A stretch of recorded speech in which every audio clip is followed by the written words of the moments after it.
Okay, this is the tutorial for your 2006 spring final.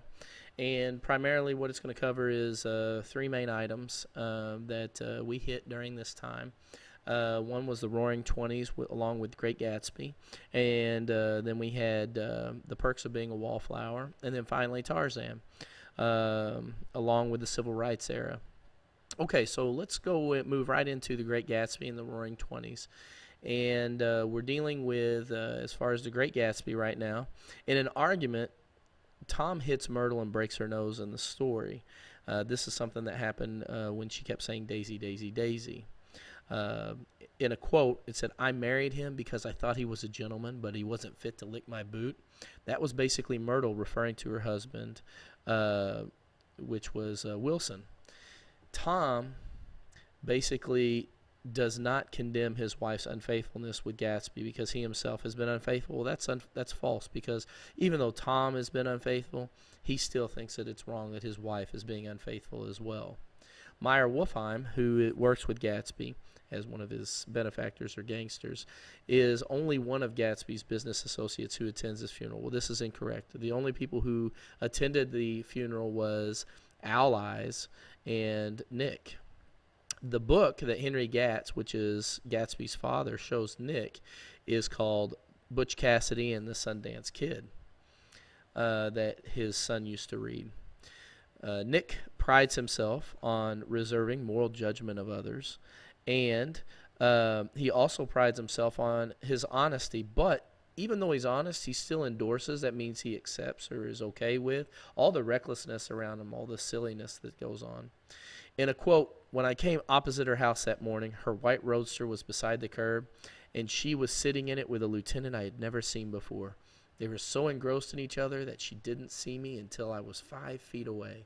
This was Jordan Baker reflecting back on seeing Gatsby and Daisy for the first time.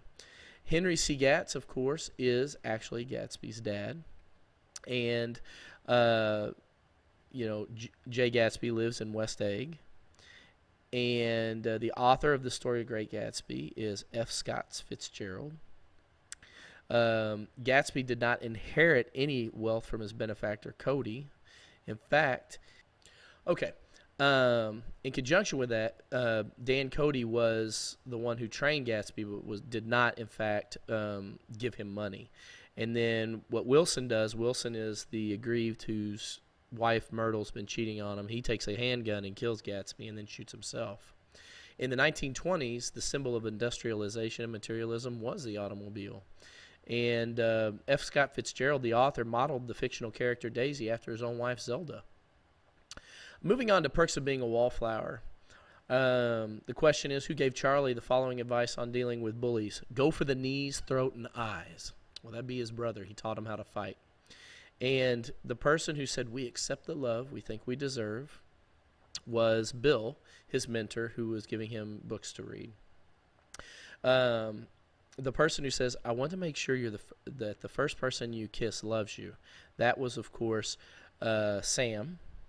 And the person who dares Charlie to, quote, "kiss the prettiest girl in the room on the lips" was Patrick when they were playing Truth or Dare.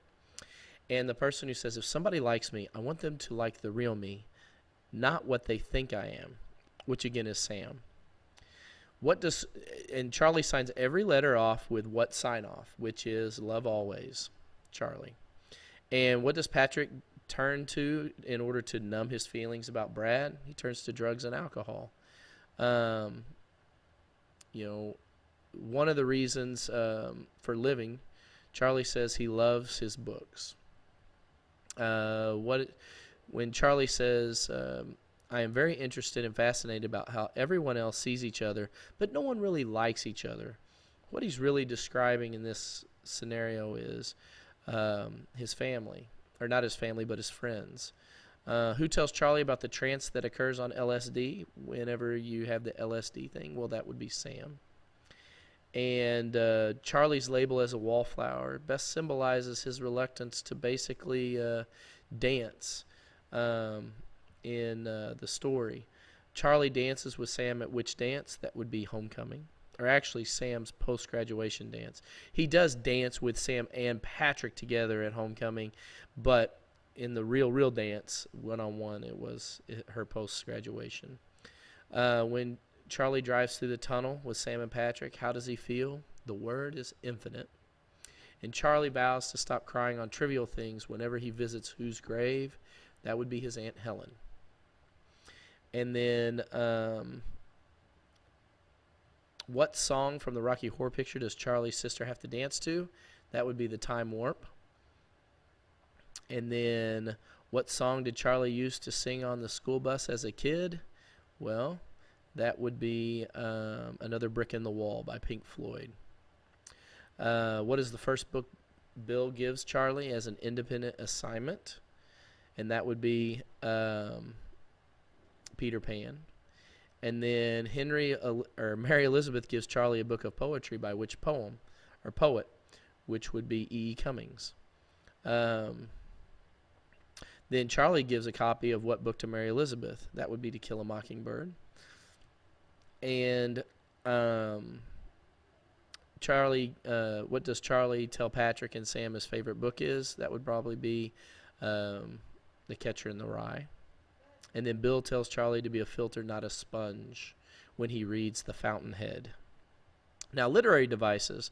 These are devices that are used in literature, and they will come in such as Nature's First Green is Gold.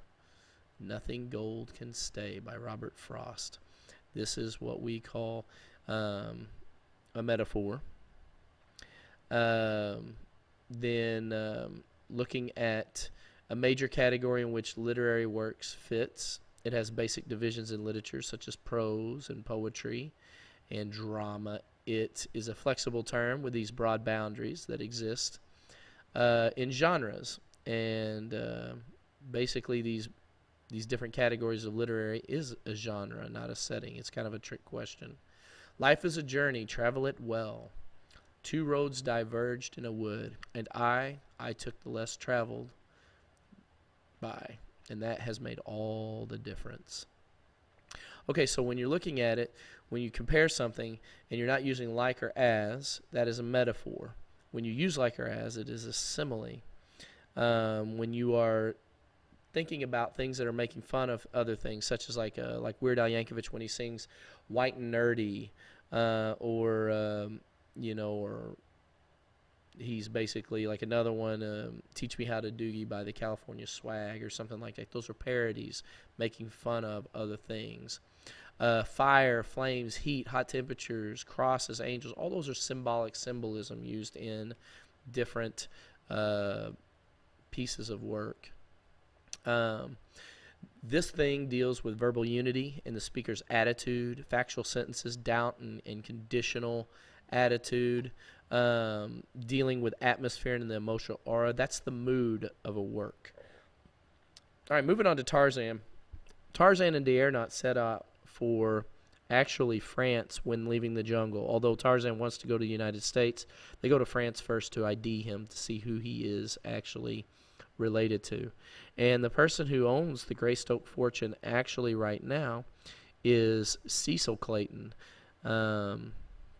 What does Tarzan offer Clayton in the woods after he saves him from a lioness? He offers him some of the meat from the kill, which is typical of anybody who hunts at that time. And the professor's weakness in the character is he's like kind of scatterbrained and unrealistic to the things that are going on around him. And then, of course, Mr. Philander gets mad at the professor because the professor accuses him of being a coward when he runs away from that lion in the woods. The name of the ship carrying Tarzan's parents is called the Fuwalda. And Black Michael is the one who saves Tarzan's parents from being killed aboard the boat Fuwalda. Kala is the adopted mother of Tarzan, who is the ape. And based on power and strength, the person who runs the ape family that Tarzan got adopted into was Kerchak.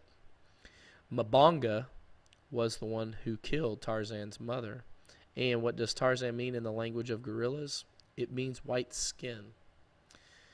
After the mutineers kill Snipes with a pickaxe, they basically bury the treasure, parrot the body on top of the treasure, and then sail off. D'Ernaut, when he is captured in the village and is being tortured in the village of Mabonga, he basically vows not to or to die as an officer and a gentleman, as far as that goes. Let's see. What does D'Ernaut know? Why does D'Ernaut take Tarzan to his home instead to see Jane immediately? He wants to fingerprint Tarzan. And why did the crew mutiny the professor and his companion? They mutinied him because they wanted the treasure that they possessed. And that's basically your final over those novels. We've already done a lot of writing, and I've appreciated your efforts this year, guys, and it's been a privilege to teach you. I wish you the very best on this assessment, and I hope you have a great summer.